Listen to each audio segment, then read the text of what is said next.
వచ్చేటటువంటి పౌర్ణమి ముందు శుక్రవారం వరలక్ష్మీ వ్రతం.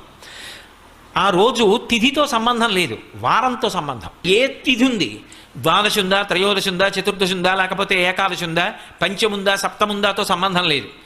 చివరికి వచ్చేస్తుంటుంది శుక్లపక్షం. పౌర్ణమి ముందు శుక్రవారం ఏమొస్తుందో ఆ శుక్రవారం నాడు వరలక్ష్మీ వ్రతం చేస్తారు. వరలక్ష్మీ వ్రతం చెయ్యడానికి అసలు ఈ వ్రతం ఉన్నది అని మొట్టమొదట లక్ష్మీదేవి ఎవరికి చెప్పింది? చారుమతికి చెప్పింది. తెల్లవారు లేస్తే మనం కథ చదువుతాం. చారుమతి ఆ మాటకు అర్థం ఏమిటి? నిజానికి అద్భుతమైనటువంటి పేరు, ఆడపిల్లలకి పెట్టడానికి పరమయోగ్యమైనటువంటి పేరు చారుమతి. ఎంత చక్కటి పేరు!